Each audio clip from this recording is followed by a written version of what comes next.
Hello there, and welcome to Professor Sky's Spam channel. This is where I talk about anything that is not new music. And one thing I think I'll be talking more about is Star Wars. Now, if you don't know, I'm a big Star Wars guy. That's my main hobby before I started reviewing music, was collecting Star Wars. I do a podcast about old Star Wars toys. And truth be told, the only thing I've thought about more than Kanye in my entire life are the Star Wars prequels. So I think I'm going to start sort of integrating more of that thought here. I think I have some things to say. Even though there's been so much said about Star Wars, I still think there's more I can add. But right now I want to be super topical. I want to talk about the TV show that is coming out, or the TV show that is in the process of unfurling, Obi-Wan Kenobi. The first two episodes aired on Thursday. Unfortunately, I wasn't able to be one of the special boys who made it into the red carpet screening, but I have watched it now twice at home, and I think it might save Star Wars TV. It might save Star Wars. It might save narrative fiction. It might be a real masterpiece of television, a masterpiece of fiction. I don't know yet. We're only 2 episodes in, but I want to talk about sort of 3 quick thoughts that point to that direction, that point to this perhaps being a real necessary evolution in Star Wars media, okay? And part of what it is that there's obviously we're living in this TV renaissance, right? Whoop-de-doo, and the age of streaming. But what makes this so great is that it's 6 episodes long, and that's it. Ewan McGregor's not going to come back. This is it. So it's becoming one long movie with one director broken into 6 different parts. The episodic nature of Star Wars, which George Lucas has always emphasized, is right here built in to the fabric of this show. But Deborah Chow, the director, is doing some things which I think are really important and really good. The number one, and spoilers by the way, just watch the damn show. The number one best thing that she does is not doing something. At the end of the second episode, we have the big bad. We have this Inquisitor who's showing up with her lightsaber and doing the warriors, Obi-Wan, come out and play, yay! And Obi-Wan is hiding, and he has his lightsaber. He's just used the Force for the first time trying to save Leia, and he's all set, and you're getting ready for the big showdown, and there's no showdown. God damn it, it's beautiful. This is what we need. TV has a certain formula to it. All TV has a certain formula to it. And with these Star Wars TV shows, just like a Marvel TV show, there has to be an action beat at the beginning and an action beat at the end. There has to be the big fight, and it's going to be epic, and it's going to be choreographed, and all the fanboys and all the fangirls are going to go, oh yeah, awesome, Obi-Wan's using a lightsaber again. But narratively, it doesn't work. Narratively, we have this figure of Obi-Wan Kenobi who is scared, who is unsure, who is frightened, who's defeated, and he's not ready to do it. It's funny because I actually don't like battle scenes. In general, I find battle scenes to be boring. Famously, when I read Lord of the Rings, I just skip all the battle scenes. And when I watch Game of Thrones, I just skip the battle scenes. To me, they're just boring. Like a bunch of orcs shooting each other with lightsabers. Just who cares? Get to the narrative. Get to the emotional heart. So the fact that Deborah Chow had the courage to not have a climactic fight scene, the fact that she had the faith in the audience to just stay with the story and have it be the story of overcoming failure, which is how it ties into, obviously, the best of the sequels, The Last Jedi, which is all about the nature of failure. And the great argument against The Last Jedi, and this is an argument that Mark Hamill himself held for a short period of time before he changed his mind, was that this isn't how Luke Skywalker would act. This isn't how a Jedi acts when they're defeated. Yes, it is. They're all humans. Or they all have that humanity, right? Even if they're aliens. They do react to defeat. They do have to find time to recollect themselves. So I just absolutely love this moment because he does beat the bad guy. He does get away without a lightsaber fight. And this ties into what I love about Star Wars so much. Star Wars is so not simple. It's one of the most frustrating and wonderful things about being a Star Wars fan is you hear people talk about why it's great. And they always say, oh, it's great. It's just a good old-fashioned good versus evil. Is it? Is that what Star Wars is about? Is it good versus evil? Is it not the story of Anakin goddamn Skywalker, who is good and evil? Is it not an entire story about the morally gray? Is it not a story about humanity and connection?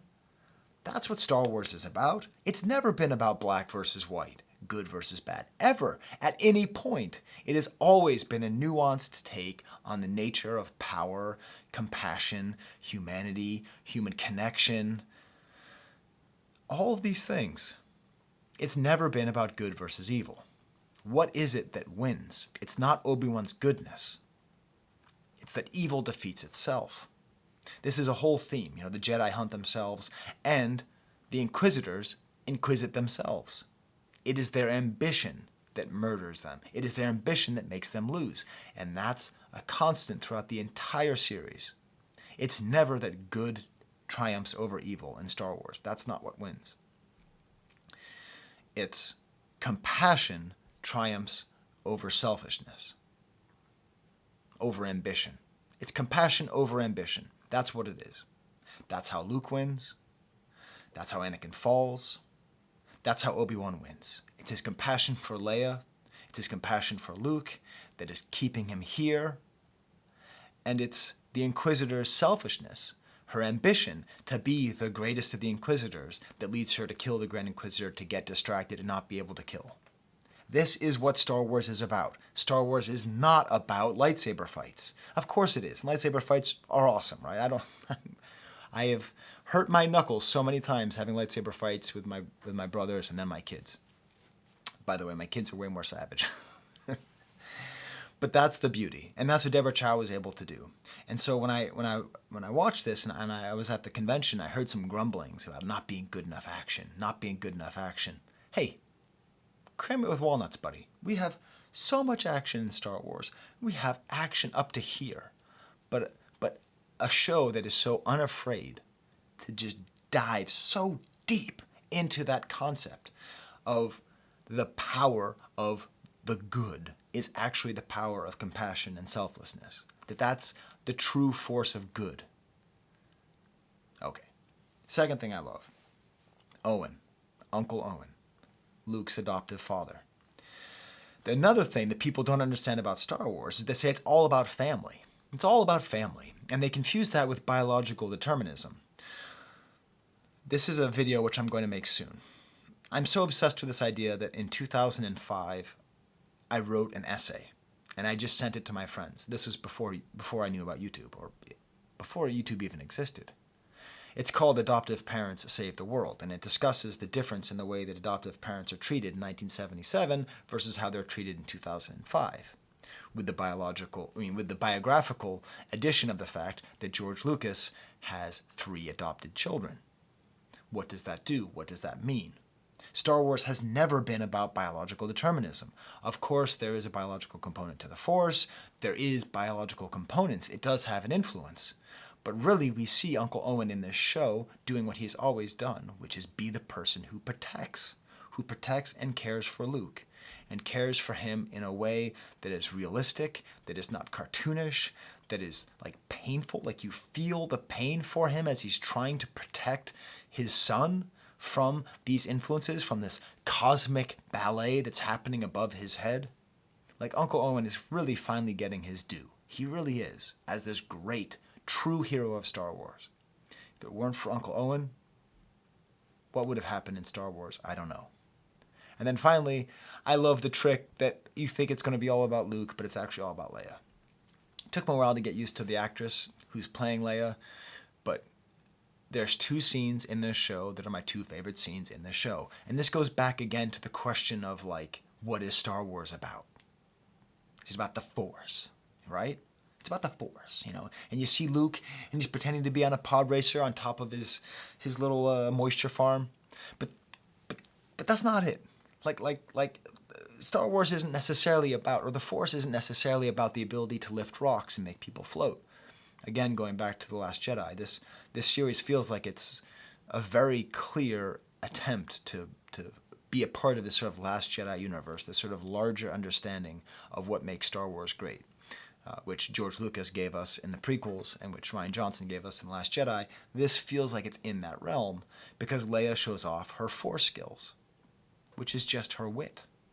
She is so witty, she is so insightful that it's a Force power. I mean, how awesome is that? It's a Force power. Her ability to dissect her cousin and put him down. Her ability to see through Obi-Wan's silence and say that he's saying a lot through his silence. Like, she is showing. You know, that's the term that they use, you know, showing. And maybe this is, you know, like speaking of biology, you know, girls mature faster than boys. Maybe she's showing sooner than Luke.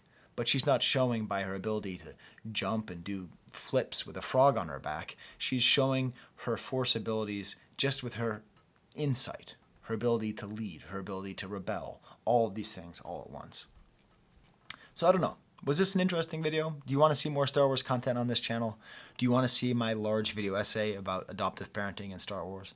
Maybe someone's already done it. You know, I don't know. But boy, I am really excited for the rest of this show. So far, see, what makes it so good is that they could have done just another Mandalorian. They could have done the badass thing that you want. You know, Obi-Wan sitting there and fighting off bad guys and all that.